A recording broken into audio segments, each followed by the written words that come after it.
सोचिए, एक महिला रोज की तरह अपने ऑफिस पहुंचती है। कुछ देर बाद ऑफिस के बाहर उसका पति आता है, उसे आवाज देकर बाहर बुलाता है।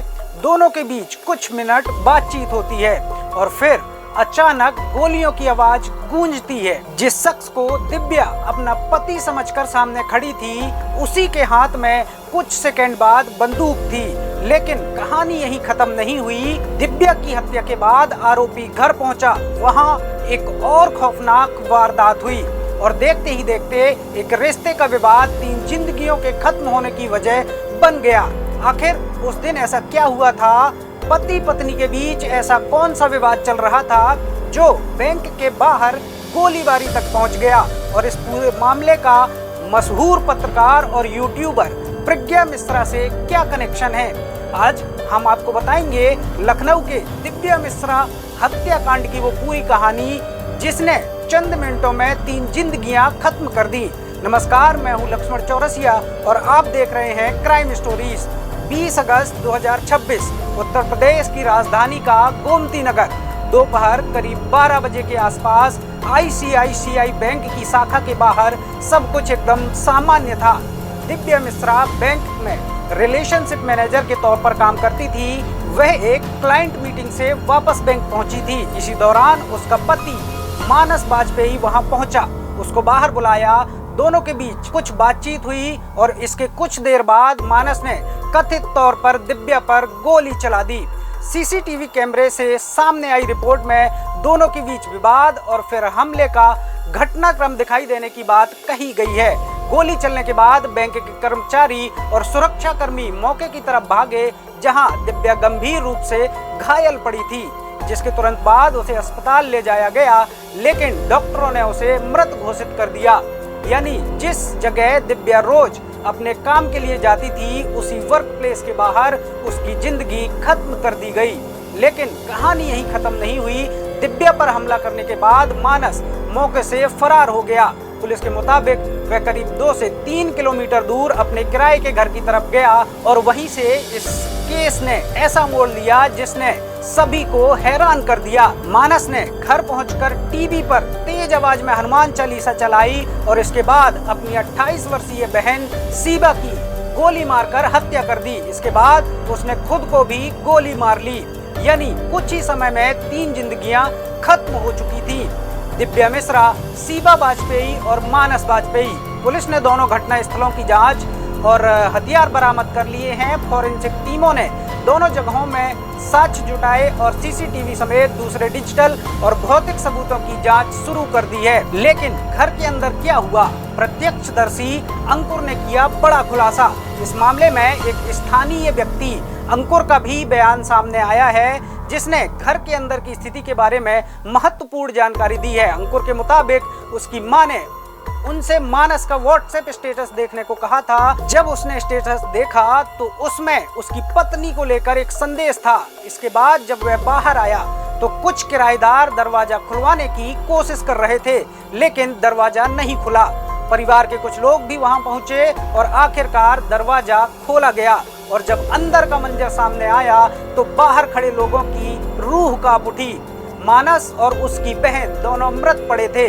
अंकुर के बयान के मुताबिक उस वक्त लोगों को अंदाजा हो गया था कि अंदर कुछ बेहद गंभीर हो चुका है। यही व्हाट्सएप स्टेटस अब इस केस की जांच का एक अहम हिस्सा बन गया है। रिपोर्ट्स के मुताबिक दिव्या की हत्या के बाद मानस ने व्हाट्सएप पर एक स्टेटस लगाया था। इसमें उसने अपनी पत्नी पर धोखा देने का आरोप लगाया और अपनी पत्नी, बहन और खुद की मौत की बात लिखी। इस स्टेटस में दिव्या की बहन प्रज्ञा मिश्रा और एक अन्य व्यक्ति भारत का भी नाम सामने आया है। मानस ने व्हाट्सएप स्टेटस पर लिखा था, today I killed my wife as she cheated on me. Now I have to kill myself and my sister, her sister Pragya and Bharat knows everything। जांच में सामने आई एक अहम कड़ी है दिव्या और मानस का वैवाहिक विवाद। रिपोर्ट्स के मुताबिक दोनों के रिश्ते लंबे समय से खराब चल रहे थे और दोनों करीब 1 साल से अलग अलग रह रहे थे।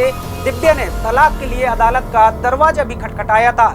यानी जिस दिन गोली चली वह कोई अचानक पैदा हुआ विवाद नहीं था। पुलिस के सामने एक लंबे समय से चल रहे मैरिटल डिस्प्यूट की कड़ी मौजूद है।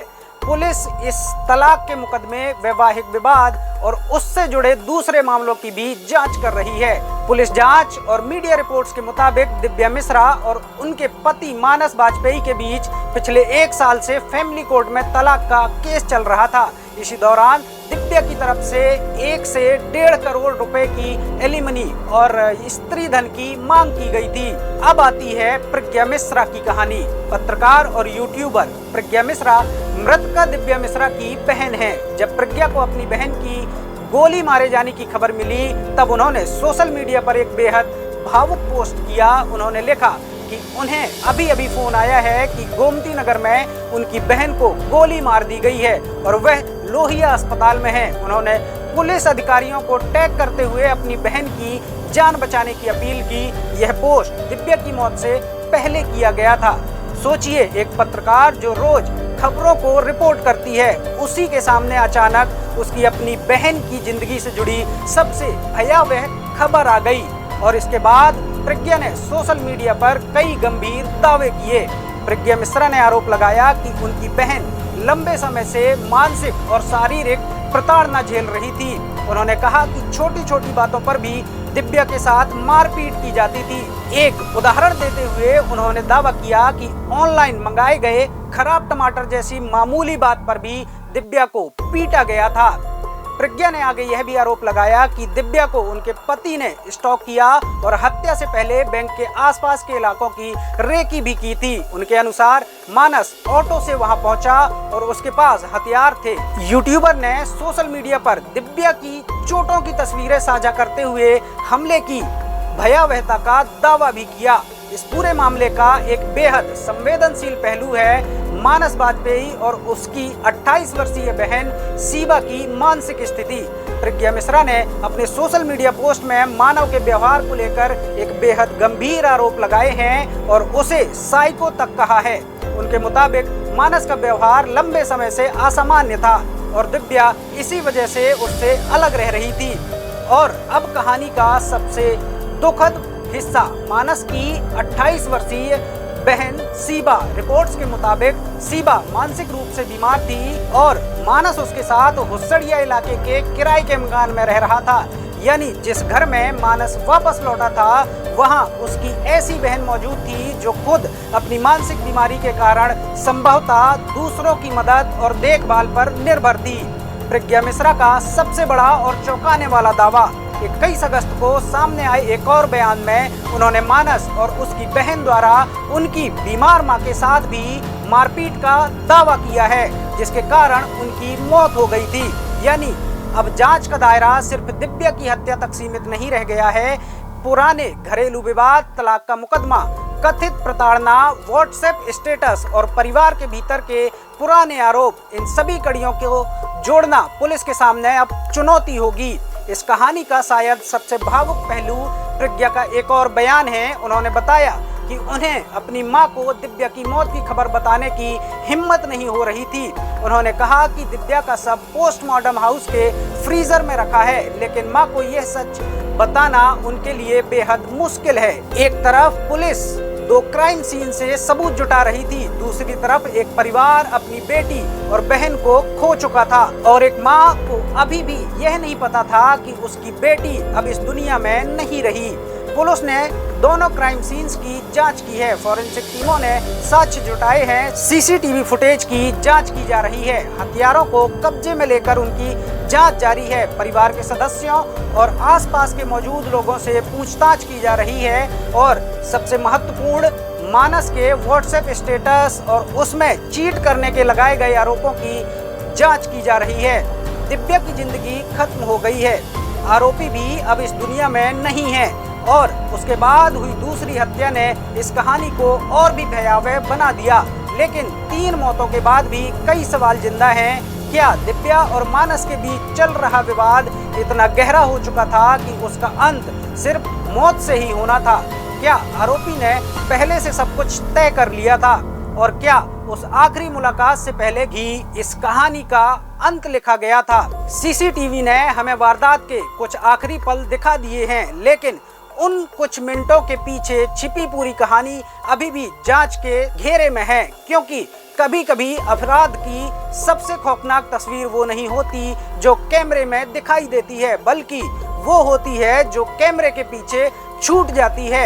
एक शख्स 1 करोड़ की एलिमनी या एक मामूली विवाद। आपको क्या लगता है इन हत्याओं के पीछे क्या वजह रही होगी? अपनी राय कमेंट में जरूर बताएं। अगर आपको यह रिपोर्ट पसंद आई हो तो वीडियो को लाइक करें, शेयर करें और ऐसे ही क्राइम स्टोरीज देखने के लिए चैनल को सब्सक्राइब जरूर करें। धन्यवाद।